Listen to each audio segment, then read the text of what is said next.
Hello, it's Karen Burniston here with an assembly video for one of our die sets. This is die number 1242, the House of Cards pop-up, and you can check out all of our die designs at karenburniston.com. The House of Cards is a very impressive pop-up when you open the card. You can build it in different ways. It really just depends on your base card size as to how big your House of Cards can be. So the one I'm going to demonstrate in the video tonight is a 4-story House of Cards and will fit in a 5x7 card. This die set includes 13 individual dies. You can see them here on the packaging, and I have them out on my magnet sheet. Now for the card today, I'm going to show how you can assemble it and cut using just pattern paper and cardstock. However, you do have the option to use this die set with miniature playing cards. We have small decks of playing cards on our website that work well with the House of Cards. We offer them in red and in blue. If you're shopping elsewhere, just make sure that you're looking for cards that are 1.5 inches wide, and then the length should be between 2 1/8 and 2 1/4. So anywhere within that range will work well with the die set. Then you just line up the die over the top of the playing cards and cut them. Then they'll have that mechanism in them that allows you to assemble your House of Cards. Here's a great card by Fran Sabat on our design team where she did use miniature playing cards with the die set. But you also have dies in the set to be able to create aces just using cardstock. So I'm going to show that in the video today. So I went stash diving and I found 5 different pieces of red pattern paper that had a cool pattern that I thought looked nice like the back of a card. Now on the other side of those papers is not necessarily patterns or colors that I want for my project. So what I did is cut a second set of strips. So each one of those strips is 3.5 inches by 12 inches long. And then what I'm going to do is just glue those back to back. And I found that the quickest way to accomplish that was actually to use spray adhesive. So I grabbed some spray adhesive. I went outside because it's very fumey, and I sprayed one of each color of the strips on the back with the spray adhesive. So now I've got a sticky strip, and then I have one that's not sticky, and then I can just glue those back to back. And I am not necessarily matching the colors on the front and the back of the piece. It doesn't matter. And I also don't have to be perfect when I get those lined up because I'm going to be die cutting these. So it doesn't really matter that the edges are perfect. I just kind of have to get them close. Now I have my 5 double-sided pieces of red pattern paper, and I'm going to start die cutting cards. So there is a die in the set that will cut 4 cards at one time. I like to run that through at a little bit of a diagonal. You can use any die cutting machine that can accommodate a wafer thin die. Today I'm using my Spellbinders Platinum 6, and since I'm running through 2 layers, I'm just going to go ahead and run it through and then back through again. So I'm just going to get it a double cut. It probably would be fine with one, but why not just hit it twice and then I know for sure that I can get through the layers. There's another die in the set that will cut just 2 cards at one time, and that's a different building block. There's the 2-card building block and the 4-card building block. I'm going to go ahead and cut the 2 card out of each color as well. And really, I could be doing these at the same time. I could just line up the 4 and the 2 on the same strip and cut them all at the same time. I am going to make 2 different piles, though, of cards. One's going to be the ones from the 4 die, and then one's going to be from the 2 die, because I want to keep those building blocks separate. And you are going to have to empty the dies of confetti every so often. A Spellbinders tool-in-one can be a great tool for that. We do sell those on our website as well. Okay, after die cutting all 5 strips, now I'm going to work on making those aces.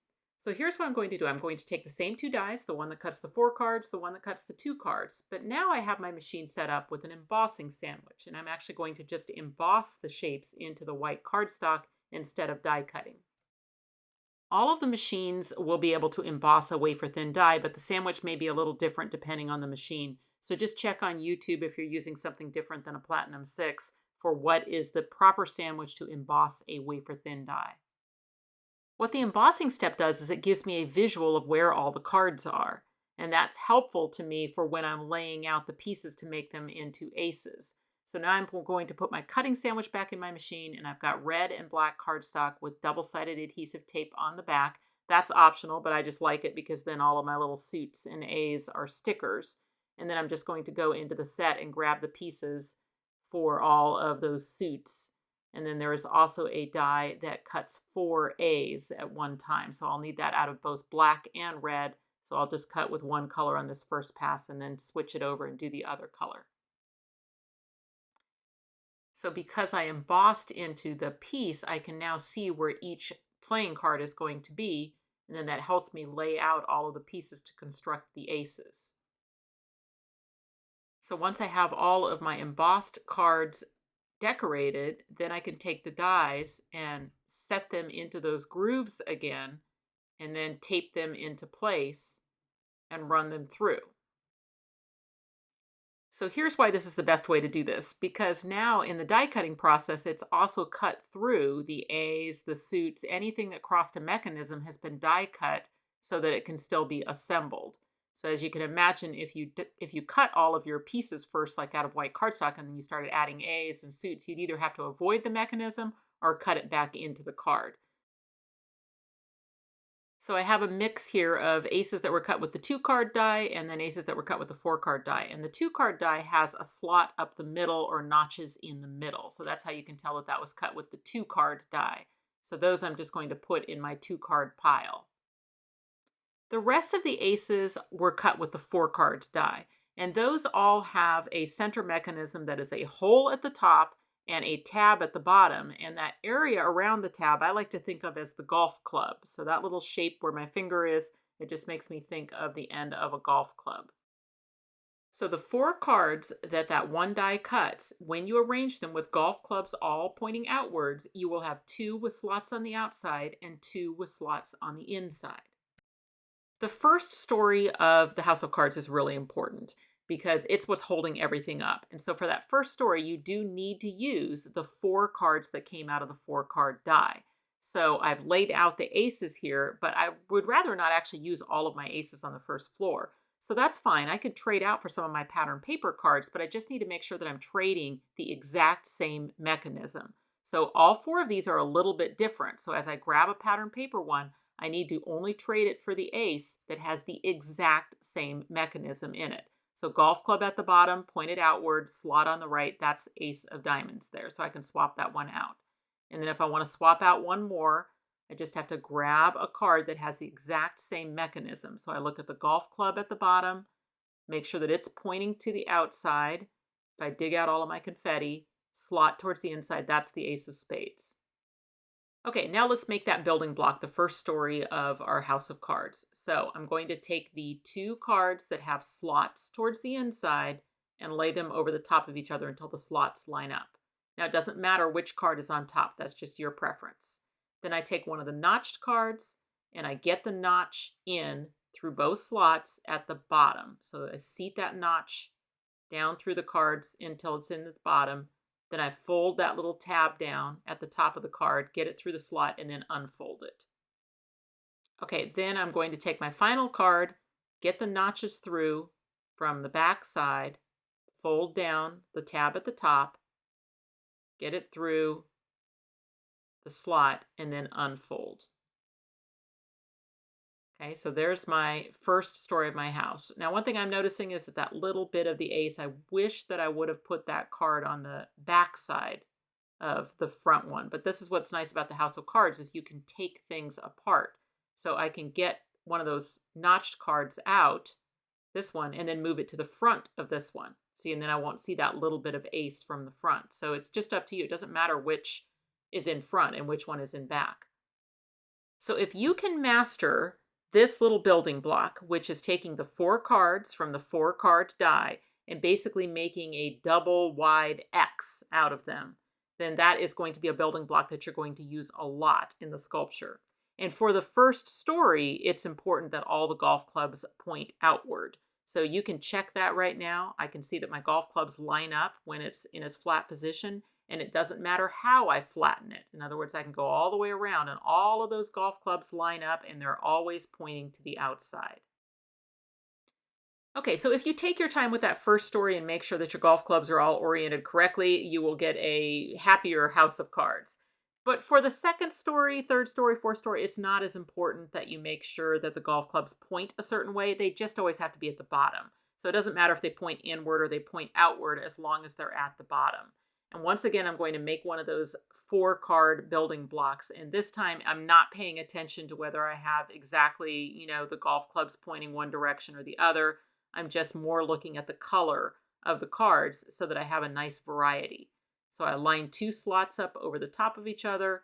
I bring the notched end through through both slots, and then I just fold down the top, slide it through, and unfold it. So there, now I've got another X. And you can see on this one, I'm less concerned at the bottom that all of the golf clubs go in a certain direction.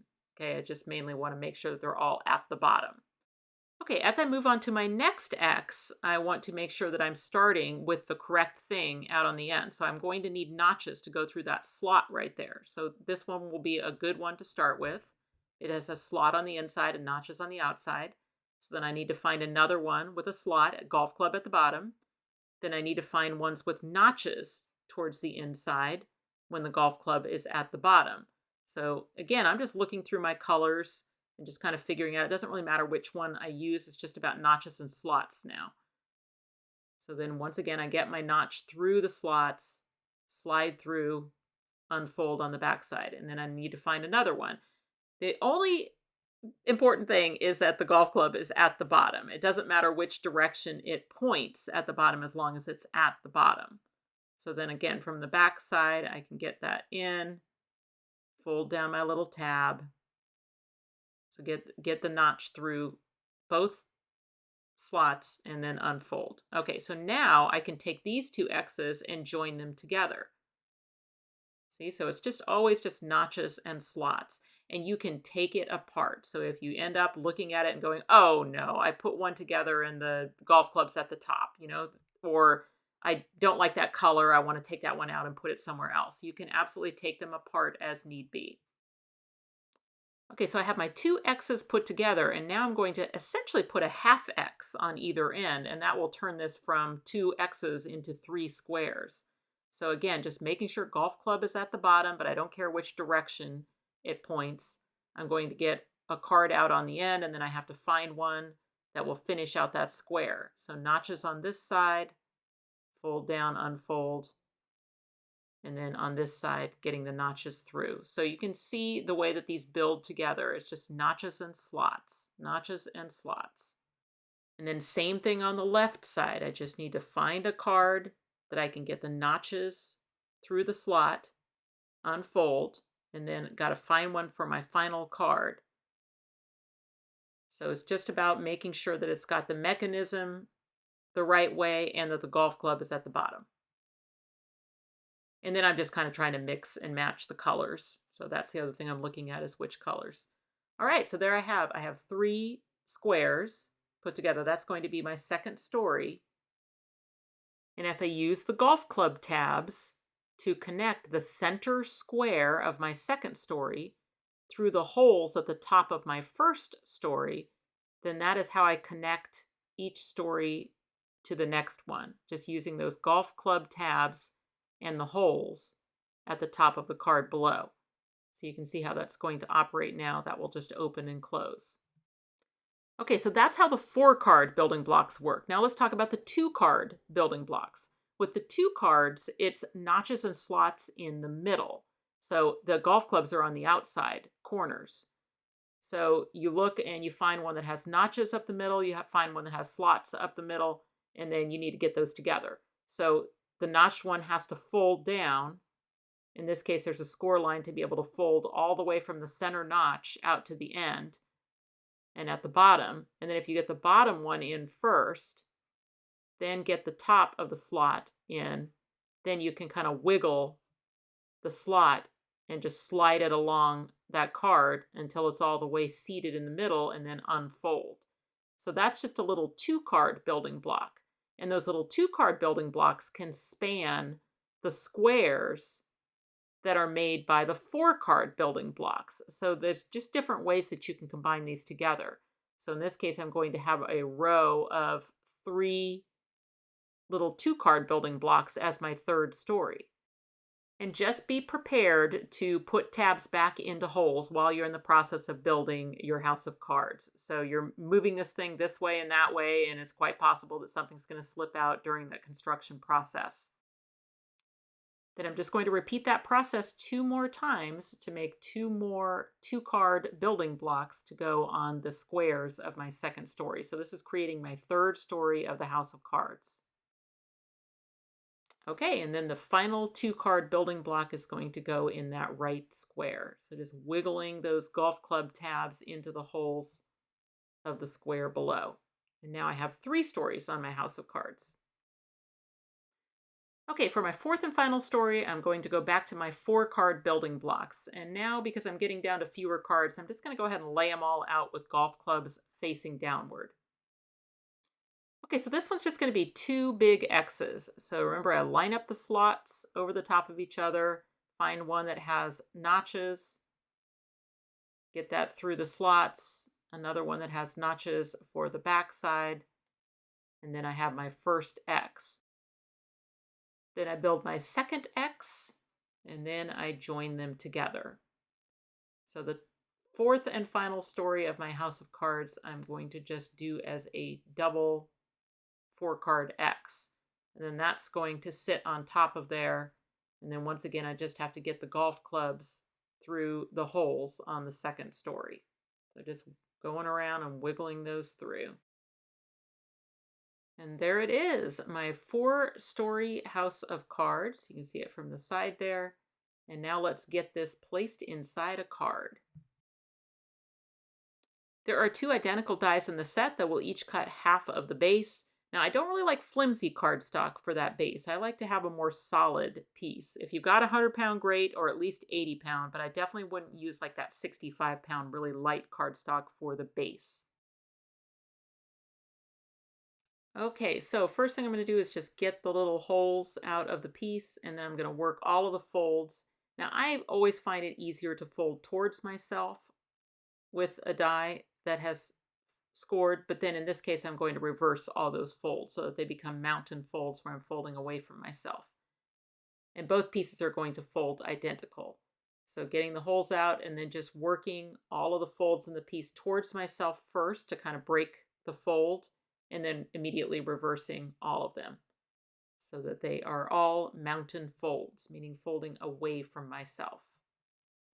All right, and then the little tapered tab is going to be used on each piece to join it to its neighbor. So I like glue for this. I'm using my LINECO neutral pH adhesive in my fine tip bottle. We do sell both of those items on our website. I'm going to use that tapered tab to attach one base to the other. Okay, and then I can bring the other tapered tab around and join the other side. Now that's easier to do, I think, in the flat position. So by that, what I mean is I just flatten this down so that the glue side is up, and then bring the other side over and into that glue. And then that's a good chance to make sure that I have my folds all nicely where everything is aligned over the top of each other. I've managed to glue my base shut here, but let me just get in there and pop that open again. So now I've got a 6-sided base with the 2 tabs that come in and meet in the middle. You can absolutely use that base in that house of cards to figure out what size card base you need. So you flatten this down. The ends of the tab are going to line up in the fold of the card. And when the house of cards is folded down, then that base is going to line up with the golf club tabs. So essentially right here. And that can give you a good approximation of how big of a card size you need. So counting here, I can see that I need a 7. I can be a little bit less than 7 and a little bit less than 5 and hold my entire house of cards. Okay, I need longer than a 12-inch piece of paper, so I'm going to have to construct my card in 2 pieces. The left side is going to be 7 1/4 by 4 3/4, scored at 6 3/4 and 7 inches. By putting those 2 folds in the piece, then I have a 1/4-inch gusset inside my card. Now that is completely a personal preference sort of thing. You can absolutely build the house of cards against a single fold. You don't have to have a gusset in your card. It's just that I have 4 stories and it's going to be pretty thick even in the flat position. So by building that little double folds card, it just gives it a little bit of breathing room inside the card. The other piece of cardstock is basically the size of my card, which is 6 3/4 by 4 3/4. And then I have that little gusseted card. It's just a little bit smaller than an A7. Our Rectangles and Labels Crosshatch is built for 5x7 cards, so I'm using the scalloped rectangle out of that to decorate both halves of my card. Since I'm installing in a gusset and not into a single fold card, I'm actually going to take off a little bit from the base, essentially half the distance of the gusset. And that way I can line up that base to the outer folds instead of to a center fold. So I'll use my strong adhesive all over one of the base tabs, and then I'm going to attach that on the right side of the card. I'm just centering it top to bottom-ish. And then I'm lining up the end of the base tabs right with that first gusseted fold. Let me show that a little closer. So that base tab has been attached and it's just lined up to the first gusset fold. Okay, now I add adhesive all over the top of the other base tab. And while normally I would say close the card against it, that's a little hard with a gusseted type of card because, you know, it's got slosh in it essentially. So instead I'm going to bring the base around and line it up with the other gusseted fold. Okay, and then it should fold down flat. All right, so there is the base inside the card. I used that stronger cardstock, so that's going to hold its shape. And then now I can take my entire house of cards and put it onto that base by getting those golf club tabs on the bottom through the holes on the base. You do have the option to take this thing apart. And what I mean by that is you could take off floor 2, 3, 4 as one unit. You could just take it off of the first floor. And then you could just work on that bottom base tabs, getting them into the base, and then put the rest of the house of cards back on again. So, you know, these things is completely reversible as far as taking it apart if you need to, whatever's easiest. So I'm just going to go in there and wiggle my 4 tabs through the base. And once they're all in, now it's going to start working. But before I close it, I like to just kind of go around and just look at my connections and see if I see any tabs that maybe have slipped out in that process. So here on my Ace of Hearts, I can see that that tab has slipped out of the hole. So I'm just going to get that back in. So just kind of wiggling everything to where it's, make sure that I've got good tabs in all of the holes throughout the house of cards, and then I can close it down. Okay, let me show you a little troubleshooting thing. So I'm going to take one of my leftover cards, and then down here where the tab is, I'm just going to cut straight across so that I basically have a little patch. I can actually make 2 of them out of that. And what I can use those little patch tabs for is if I need to, if there is a particular tab that keeps falling out of the hole as the card closes or opens, okay, then I may need to put a little patch across it. Now, what can cause that? It just depends, luck of the draw, as to which way your tab is facing on where it is on your sculpture. So what do I mean by that? Okay, let's take a look here at this Ace of Hearts.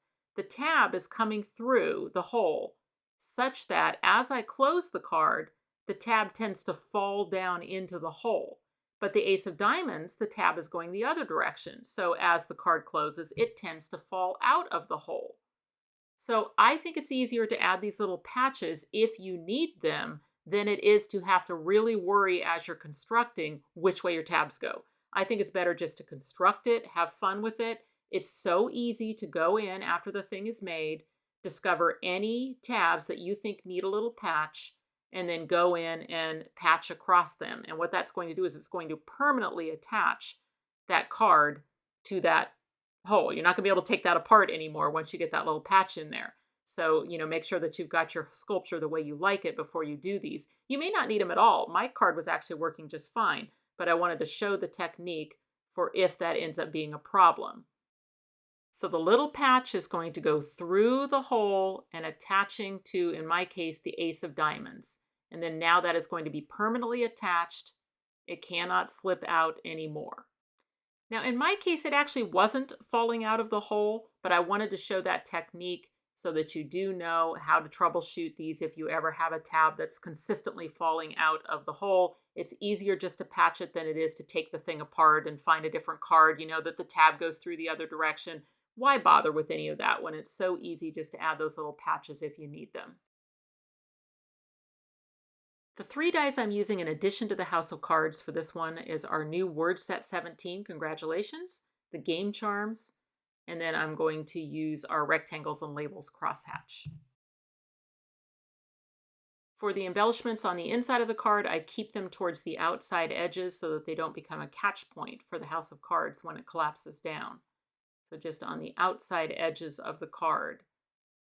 And then I thought for this one it would be fun to tie some of those poker chip charms from the game charms onto the actual sculpture. So I just chose a couple of spots and just tied those charms on using some baker's twine. For the front of the card, just some more of those rectangles and labels, the word congratulations, a couple more poker chips, and then I'll just glue that finished card front to the front of the card. And then I like to add a piece of cardstock to the back as well, just to balance the weight. I took inspiration for this video card from the one from the packaging of the House of Cards. Now that one I made it a full 5x7 plus a magnetic closure. And because of the gusset and the closure, it doesn't really fit in an A7 envelope. So what I did on today's card is I just went down 1/4 of an inch. So I made it 4 3/4 by 6 3/4. And then now even with the gusset, it fits in that A7 envelope, no trouble. Now when you go to mail a card like this, it will require extra postage because it is a thicker card. But it is quite a showstopper. I mean, it is really going to be an exciting card for someone to receive and make such a good display piece as well. I love to end assembly videos by looking at some great creations by our talented design team. Sandy Diller made a congratulations on your promotion card, and then she put the You're a Big Deal inside, and she used miniature playing cards for the House of Cards. For this congrats card by Lois Bach, she's actually used an A2 size card and was able to fit a 3-story House of Cards, and she used miniature playing cards for hers. For this Go Fish card, Sandy Diller decorated the House of Cards with all of our nautical sea creatures. So it really does not have to be decorated only as cards. It can really be a generic sculpture that you can decorate for any theme. And this is a great illustration of that. Thank You for Coming to My Aid by Sue Small Kreider, where she made it into a tower. Look at her long, long braid. This is just such a clever use of the House of Cards. This card by Suzanne Smith is definitely aces. She used all aces for her House of Cards and then decorated throughout with the game charms. This is such a clever idea by Jen Webster. She decorated the House of Cards like a mushroom house and made it a congratulations on your new home card. Here's one by Lois Bach using some of her favorite character stamps. And another one by Lois, this time using stickers to decorate the House of Cards. Nikki located some miniature Uno cards to make this wonderful double sculpture. And Frances Byrne created a Christmas tree out of the House of Cards. Such a clever idea. You saw this one earlier from Fran. Love the red, white, and blue color scheme. And then this absolute showstopper by Nikki Foden. She converted the House of Cards into a castle. The House of Cards pop-up die is available now from a lot of your favorite local and online retailers, as well as from our website, KarenBurniston.com. Thanks for watching. If you click on the website link, you'll go to KarenBurniston.com, where you can purchase these dies as well as find links to our other social media accounts. You can subscribe to this YouTube channel and check out some of my other videos. Thanks so much for watching, and I'll see you next time.